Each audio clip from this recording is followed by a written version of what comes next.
¿Qué tal? Muy buenos días. Estamos, como siempre, compartiendo una media hora con el ingeniero Roberto Russo, amigos de un ambiente sano, para tratar de mejorar nuestra calidad de vida. Y a partir de la naturaleza estamos tratando de hacerlo. ¿Cómo anda, ingeniero? Me dijo que tiene mucho Buen día. frío.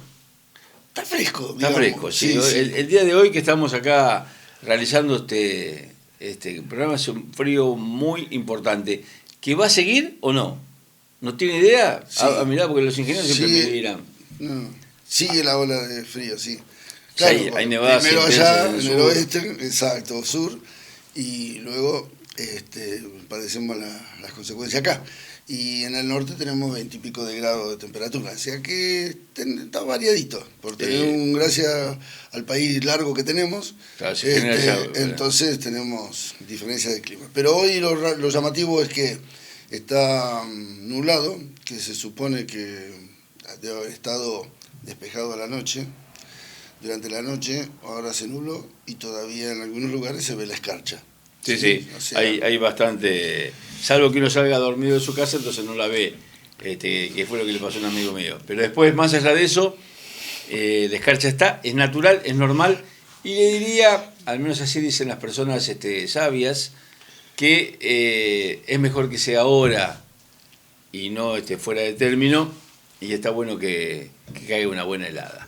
Pero dejamos la helada de lado y nos vamos a ir. ¿Se recuerdan ustedes que estuvimos hablando de cómo reconocer a los distintos insectos, que son algunos que no sirven obviamente, que son para el olvido, y otros tantos que nos hacen bien? Llegamos a los que son buenos, digamos, los que son necesarios y que uno por ahí los mata sin darse cuenta. ¿No sí, es cierto? realmente, lo comentábamos días pasados, que más de una vez cuando nosotros compramos algún insecticida que es medio general, digamos, Claro. y las hipermetrinas tienen esa contra, son de baja toxicidad, pero provienen de plantas naturales, todo muy lindo, pero cuando aplico, y más si se aplica hacia una aplicación general, ni te cuento la terrestre o una aérea, matamos todo.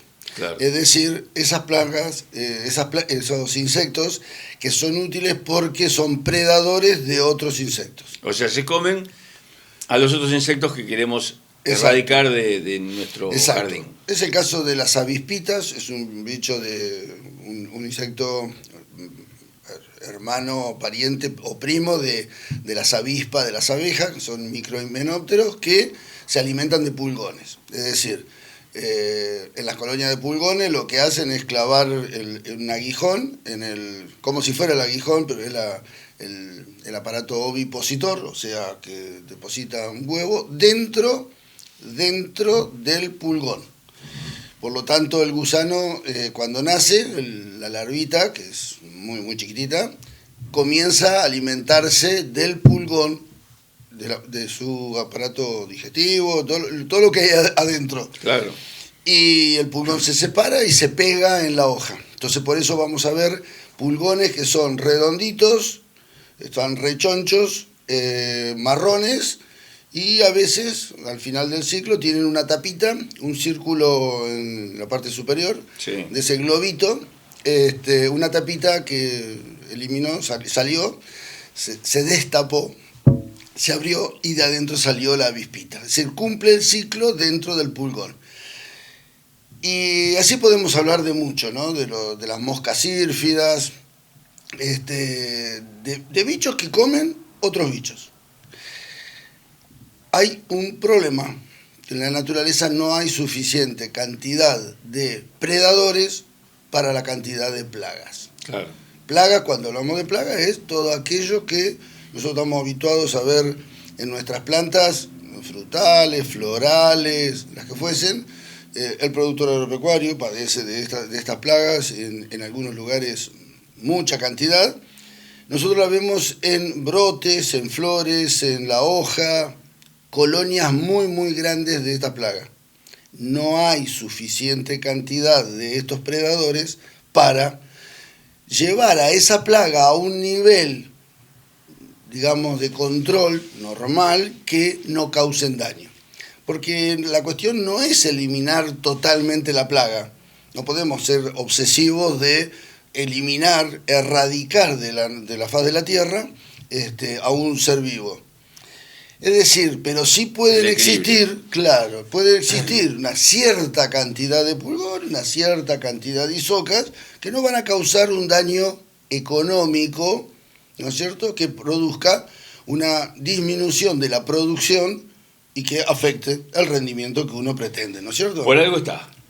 Exacto. Entonces exacto. Se genera un equilibrio por otro lado seguramente. Pero los desequilibrios que existen en la naturaleza hacen que aparezcan estas superpoblaciones y en determinados momentos o determinadas condiciones, que algo hablamos el otro día, hoy lo vamos a repetir para aclarar esto, de que dadas las condiciones de alimentación y climáticas, las poblaciones comienzan a multiplicarse y a multiplicarse.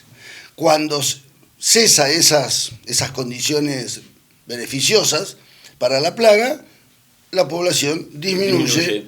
Y no es que desaparecieron, porque nosotros vemos hace varios años que vemos nuestro bosque xerófilo, que es el monte que nosotros vemos cuando vamos a la laguna, lo vemos invadido de bicho canasto.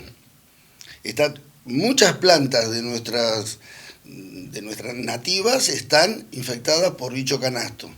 Y el bicho canasto no apareció en esa misma cantidad acá en la comunidad, en nuestros patios, en nuestras plantas.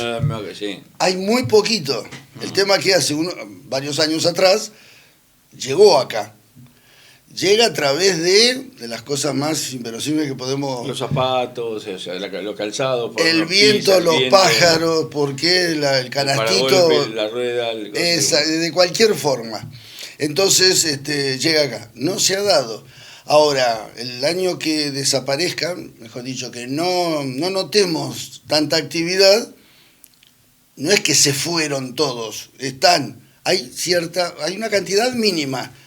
Y eso no causa un daño gravísimo, vamos a llamarle así. Claro, tiene otra cosa. Vamos a irnos a una pausa, pero antes le voy a dejar pendiente una pregunta. Generalmente uno habla de cómo combatir estas plagas y bueno, tratar de evitar las otras. ¿Se puede hacer naturalmente con plantas también, intercambiando lo que vamos sembrando o lo que vamos plantando dentro de nuestro jardín, como para poder tener un equilibrio también desde ese punto de vista? Después de la pausa, el ingeniero Roberto Russo va a estar develando este secreto y por supuesto vamos a estar hablando de algunos bichitos que no tienen buena prensa, pero que realmente son buenos.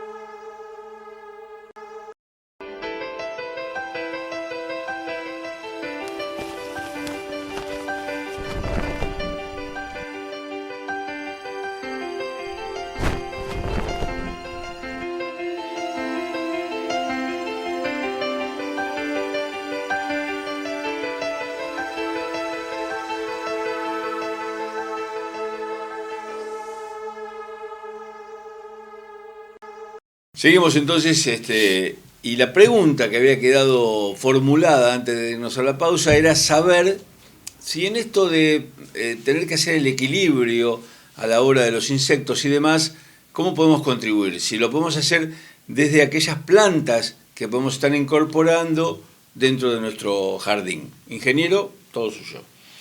Bien, la pregunta está muy buena. El productor agropecuario lo hace, lo debe hacer, no solamente por el tipo de plantas de especies que cultiva, sino justamente por esa razón. La rotación de cultivos, una de las razones por las cuales se hace, es justamente para no promover la ocurrencia de la misma plaga todos los años. Ejemplo, muy simple. En este lote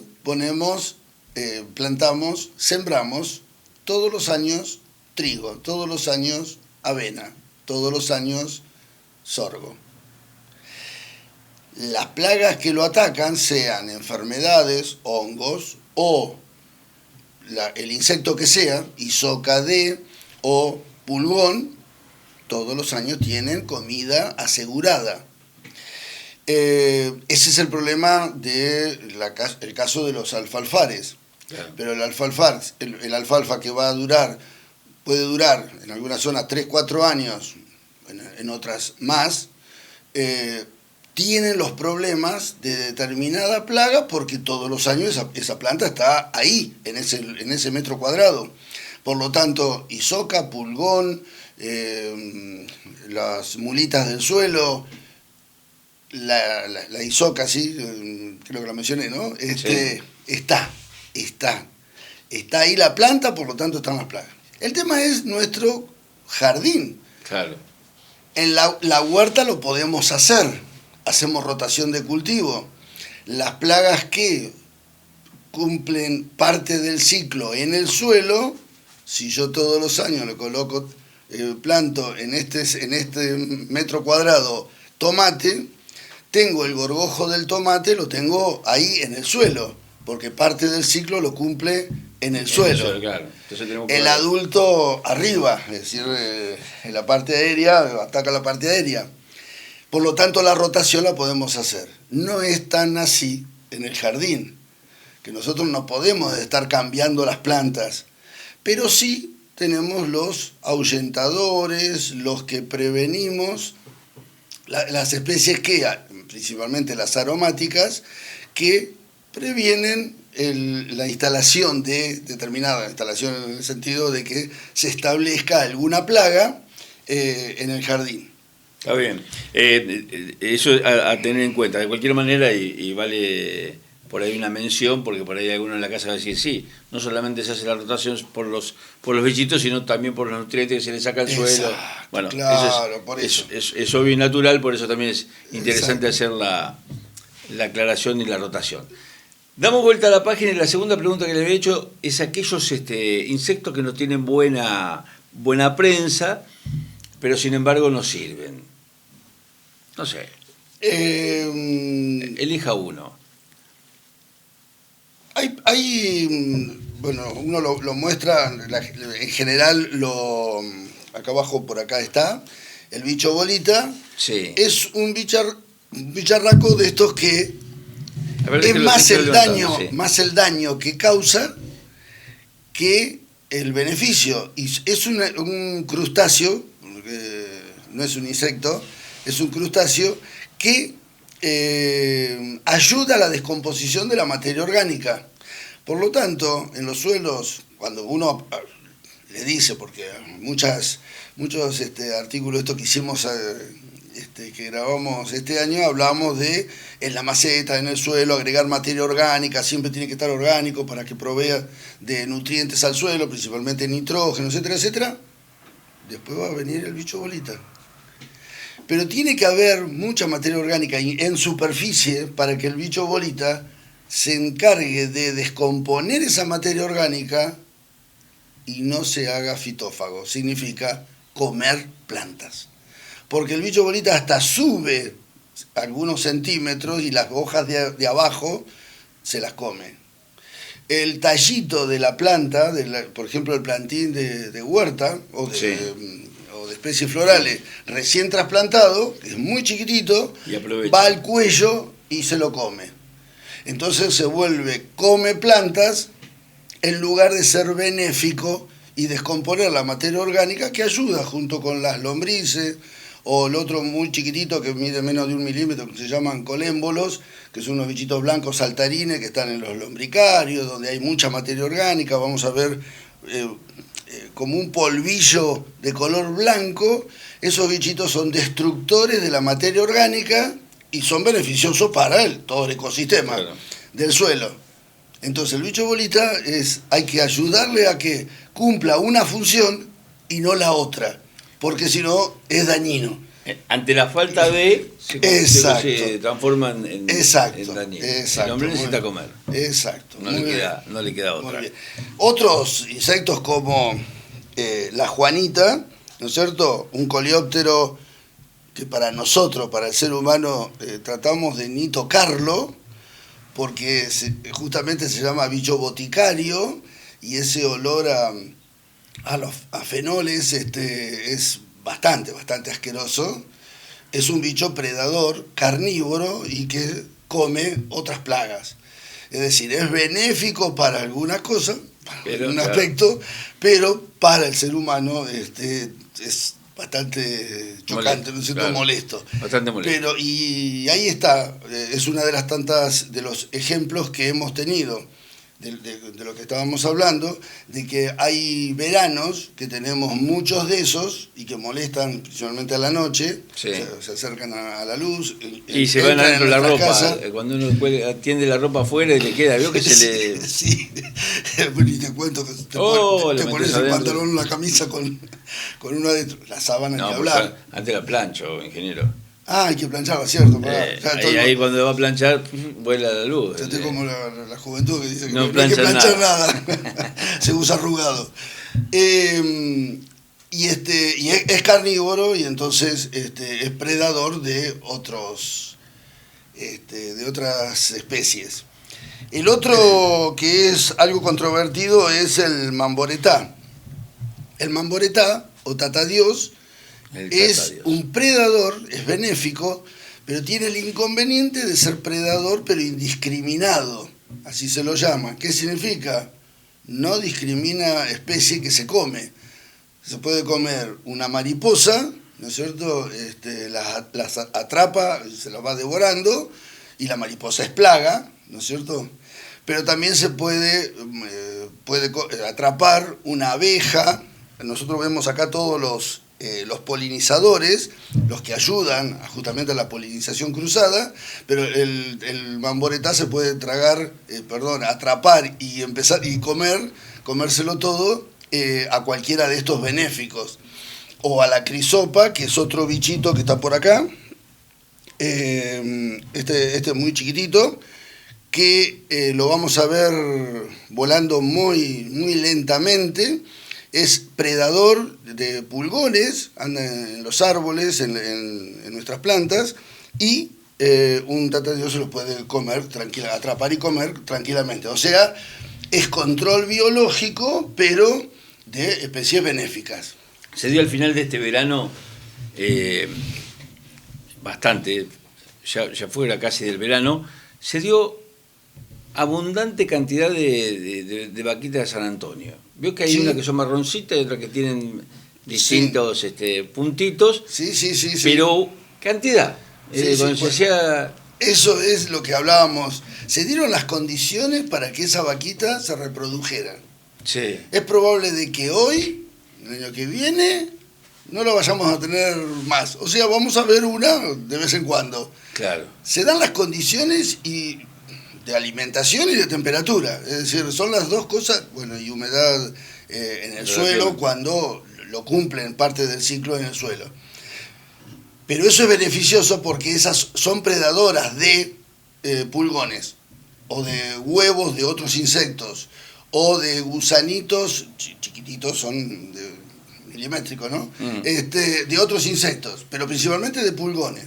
Para que se reproduzcan eso, tiene que haber pulgones. Por lo tanto, puede haber habido una infectación en el área rural, en algún lado, o más lejos de nuestra área rural, de la zona inmediata nuestra, y que ha hecho de que las poblaciones nos aparecieran, ¿no es cierto?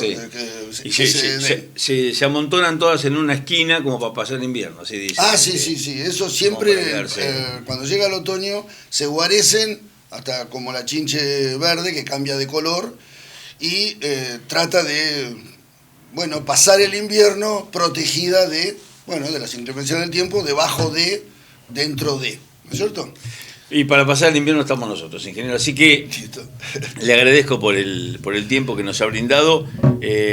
Un pantallazo general, obviamente Cuando uno tiene alguna duda, como siempre, tiene que ir a quien sabe, no tire por tirar algún insecticida o plaguicida, lo que fuera, porque no le va a servir, no va a cumplir la función que está buscando, así que es importante tener que ir y averiguar. Sí, dígame. Y de plagas o de enfermedades vamos a seguir viéndolo porque estamos en invierno. Ahora en la próxima vamos a hablar de la floración de los frutales y vamos a tratar las enfermedades o plagas de los frutales, y vamos a seguir hablando de las plagas, que es lo que uno trata de evitar, controlar, como para poder tener una producción más favorable, ¿no es cierto? Lo esperamos la próxima semana. Gracias por estar ahí.